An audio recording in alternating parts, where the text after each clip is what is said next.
관리번호 219-8014 수업 시간 시작하겠습니다.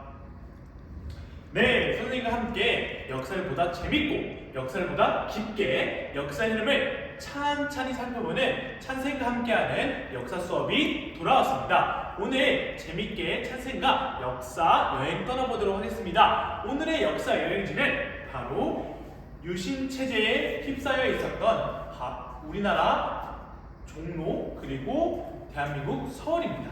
자, 한번 그 역사적 장소로 떠나볼까요? 네, 선생님이 사진 자료를 가져왔습니다. 이 사진 자료에는 어떤 부분이 나와 있나? 선생님, 이 강화문 장소에 탱크가 보이네요. 라고 이렇게 은서가 답변해 주었습니다. 맞습니다. 그 당시에 왜 탱크가 강화문 이순신 동상 근처에 포진이 되었을까요? 그리고 여러 덤프 트럭차를 타게 되었던 많은 사람들이 군복을 입고 국회의사당으로 진입하는 모습이 보이는데, 이런 모습들을 통해서 우리는 무엇을 추론할 수 있을까요? 우리 이 사진 아주 골똘히 보고 있었던 우리 은서의 짝꿍이었던 다한이가 답변해주겠다고 하네요. 다한이가 얘기해준 대로 선생님, 아무래도 이제 이전 차시에 비어갔던 사회혁명 이후에 군인들이 나라를 다스리게 되었던 것 같아요 라고 하면서 아주 추론을 잘해줬습니다. 다한이에게 박수. 맞습니다. 다한이가 이야기했던 대로 5월 16일 새벽날에 군사 정변이 일으키게 되는데, 자, 이 군사 정변에 주도한 대표적인 인물은 누구였을까요? 우리 역사에 관심이 많은 은혜가 또 답변을 해줬어요. 맞아요. 오늘 수업의 핵심적인 역사 인물이자 그리고 유신체제를 시행했었던 박정희 전 대통령입니다.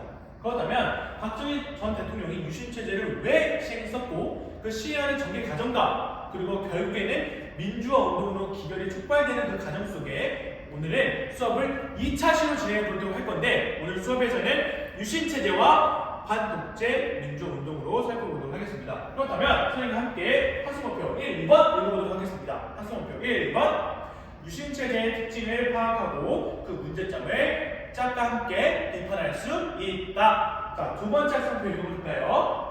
유신독재에 맞서서 전개된 민주화 운동과 그 유신체제의 몰락 과정을 설명할 수 있다. 오늘 학습목표 1, 2번 읽어봤으니까 1, 2번 달성해보면 함께 학습제다 체크 표시 진행해보도록 하겠습니다. 자, 선생님이 이 전자 칠판에다가 또 하나의 사료를 가져왔습니다. 이 사료는 무엇이냐면 그 당시의 동아일보 사진 사료입니다. 이 사료 속에 어떤 헤드라인이 나와 있죠? 네, 이 헤드라인을 보니까 선생님이 미리 제시해준 사료 속에서 나와 있는데 5.16 군사 정변 쿠데타가 발생했다라고 은혁이가 잘 답변을 해주었어요. 자, 그런데 여기서 질문, 쿠데타란 무엇일까요? 선생님, 정변을 뜻하는 말인 것 같습니다. 맞아요. 정변을 뜻하는 말이고, 그 당시에 과연 정변으로 표현된 이 군사 정변이 왜 그 당시에 헤드라인에서는 부제목으로 군사혁명이라고 표현이 되었을지 생각해 보면 좋을 것 같습니다. 자, 그렇다면 왜 이런 5.16 군사 정변이 첫 번째로 시행하게 되었을까요? 5.16 군사 정변이 일어나게 되었던 배경을 전 수업에 배워봤던 것과 함께 살펴보도록 하겠습니다. 선생님의 핵심 질문입니다. 지난 수업 시간에 배워봤던 것이랑 동일하게 4.19 혁명 이후에 어떤 정부가 만들어지게 되었죠? 맞습니다. 4.19 혁명 이후에 허정을 중심으로 했던 가도정부가 만들어지게 되고, 그 이후에 장면 내각이 만들어지게 되는데, 이 장면 내각이 이전의 정부가 가지고 있었던 그 3.15 부정선거 처벌에 소극적이었습니다. 그래서 이 장면 내각이 가지고 있었던 이 경제를 더 살려야겠다는 기치만 내세우고 경제제일주의만 내세우고 3.15 부정선거에 관련된 처벌을 미비했었다라는 부분들에 휩싸여서 많은 시민들이 야 이거 좀 잘못된 거 아니야? 라고 생각하게 돼서 이러한 혼란스러운 상황 속에서 바로 이 군인들이었던 군사정부가 득세하게 되었습니다. 그래서 5.16 군사정변을 일으키게 되었는데 왜 이런 배경 속에서 5.16 군사정변을 일으키게 되었냐면 바로 군사정부가 그 당시에 많은 사법과 그리고 그 당시의 행정권을 관할할 수 있었던 힘을 키우고 있었기 때문이었겠죠. 자, 그렇다면 선생님과 함께 5.16 군사정변을 배워봤으니까 다음은 이제 5.16 군사정변으로 결국에 결과로 어떤 사람이 득세되게 되었느냐? 바로 박정희가 대두되어 대통령으로 취임을 하게 됩니다. 자, 그럼 여기서 질문. 박정희가 대통령이 되기 전까지의 사진을 하나 선생님이 가져왔는데, 자, 박정희가 처음에는 군복을 입고 있었는데, 근데 지금은 정장을 입고 있어요. 이것을 의미하는 바가 무엇일까요? 맞습니다. 그 당시에 박정희가 만들었던 민정에게 이양을 하겠다. 즉, 백성한테 스스로 대통령을 뽑을 수 있는 권한을 주겠다라고 했지만 박정희는 자신이 대통령이 되고자 했기 때문에 중앙정보부라는 자신의 세력을 키워서 어떤 당을 만들려면 자신의 당이었던 민주공화당을 만들게 됩니다.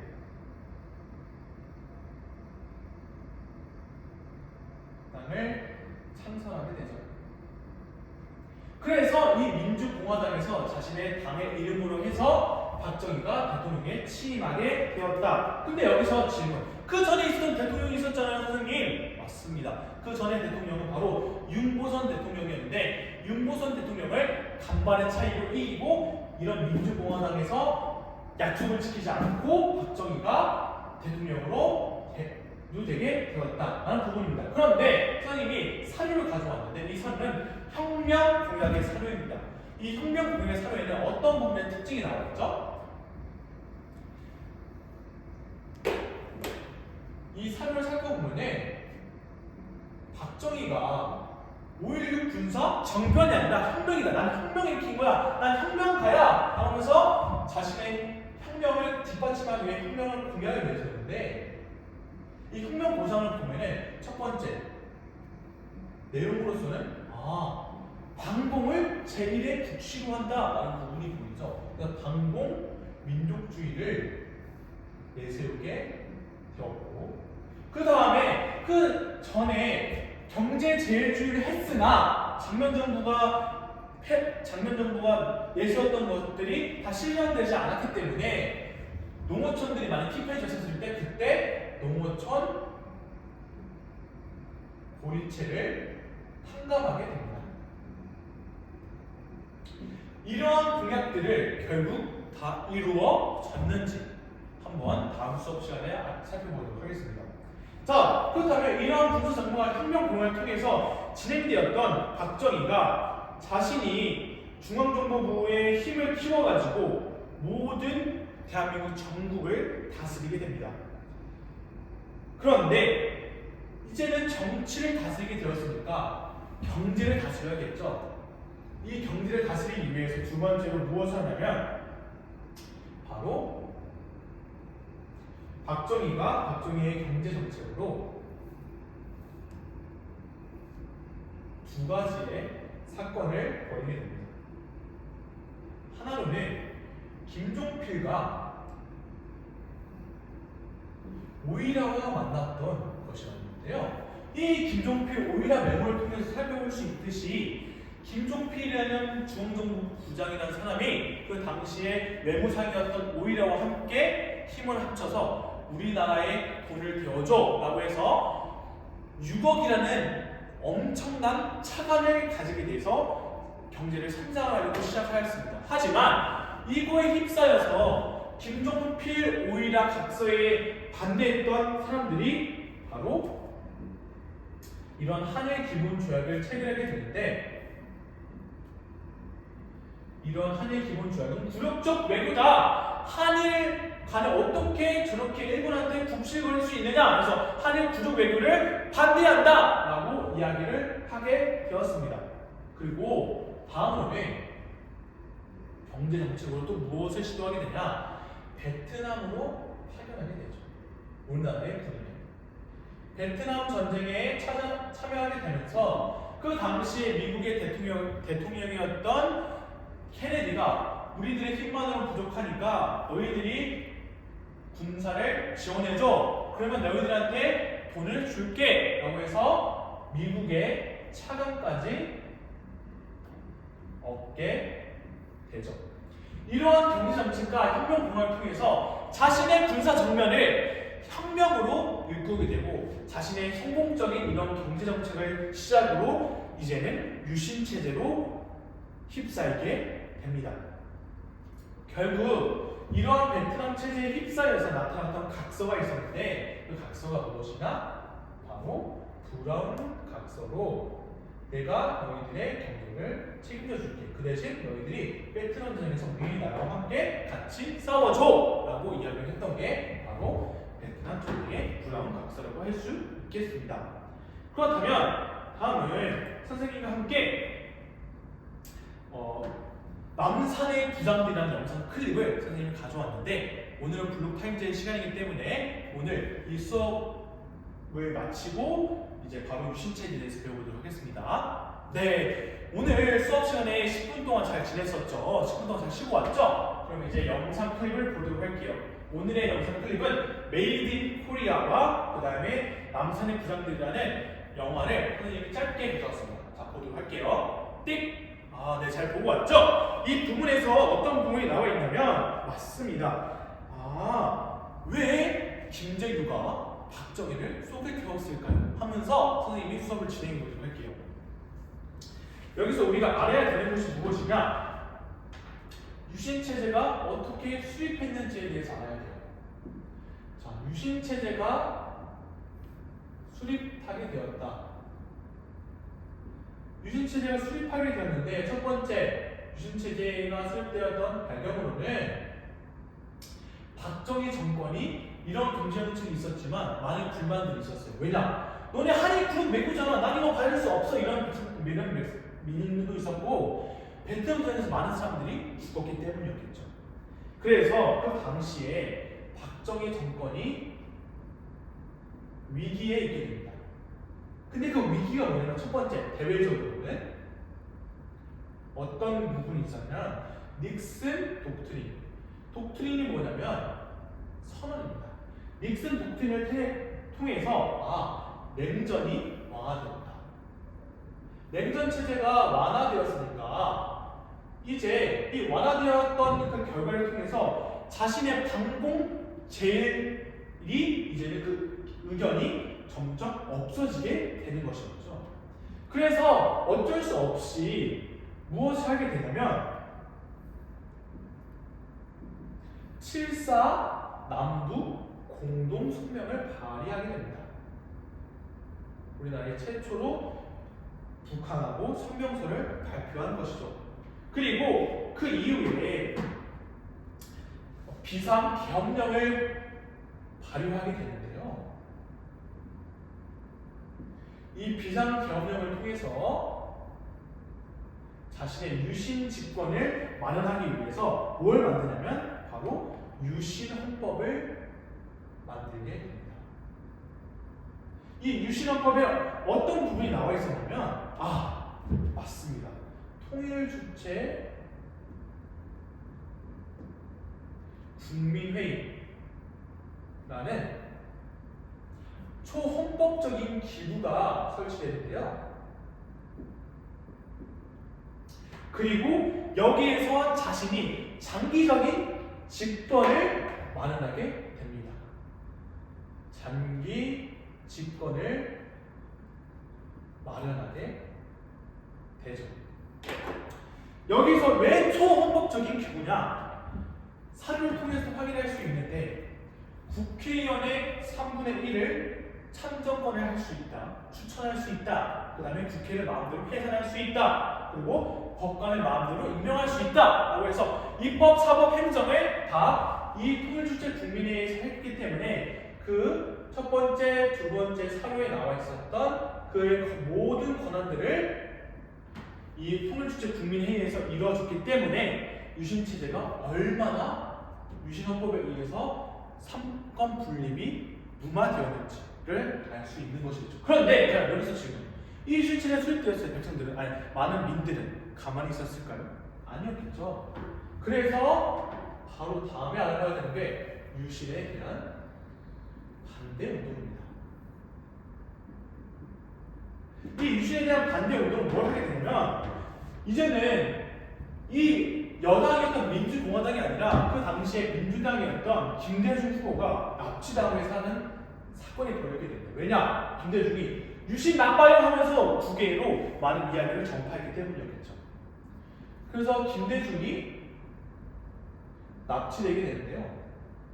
이 납치된 사건이 발각이 되자 안 되겠다 싶어서 유신 반대 운동을 실시한 게 바로 반독재 개헌 운동이라 해서 개헌 청원 100만의 서명 운동을 벌입니다. 이 개헌 청원 100만의 서명 운동은 유신헌법 체제에서 이제는 3선 개헌을 실시하려고 하다 보니까 3선 개헌을 지지하는 것을 바탕으로 해서 이것에 대해 반대를 하려고 했기 때문에 개헌 청원 100만인 서명 운동을 실시하게 되었다라는 부분들을 알 수 있었겠고, 여기에서 대표적으로 천주교 정의구현 사제단이 활약을 하게 됩니다. 그렇지만 결과적으로는 이런 유신의 반대 운동이 2차 인혁단 사건에 의해서 무마되게 되었습니다. 그리고 유신 정권의 대대적인 탄압에 의해서 이런 100만의 서명운동과 천주교 정의구현 사제단이 잡히게 되죠. 하지만 이제는 냉전 체제가 더 화하게 하게 되었으니 바로 국외적으로 유신 체제가 종말되는 조짐이 보입니다. 유신 체제가 종말되는 그 배경이 무엇이냐? 바로 그때 당시에 야당이었던 신한민주당이 여당이었던 민주공화당을 득표율에서 이기게 되었다라는 부분들을 통해서 알 수 있겠고, 예전에 항상 나는 경제정책을 잘해왔어 라는 부분들이 먹히지 않게 되자 바로 2차 석유 파동이 일어나 경제가 파탄에 이르게 되었기 때문에 유신체제가 종말을 이루게 되는 것이었겠죠. 그래서 결국에 어떤 내용으로 유신체제가 종말이 되냐, YH 무역사건을 통해서 우리는 이렇게 살 수 없다 라고 하면서 무역회사에서 난을 일으키게 되는 것이죠. 그 이후에 YH 무역사건에서 김영삼 여당이었던 신한민주당에서 YH 무역사건을 지지해 주니까 김영삼을 제명하게 됩니다. 그래서 이 제명하고 나서 어쩔 수 없이 이것에 반항을 해서 결과 어떤 부분이 나와 있었냐? 부산, 마산 항쟁이 일어나 결국에 유신이 붕괴하게 되었다라는 부분들로 살펴볼 수 있을 것 같습니다. 그렇다면 오늘 이렇게 유신이 붕괴되고 나서 과연 다음 정부는 어떤 정부가 성립이 되었는지 살펴보도록 하겠습니다. 이것으로 수업 시간 마치도록 하겠습니다. 감사합니다.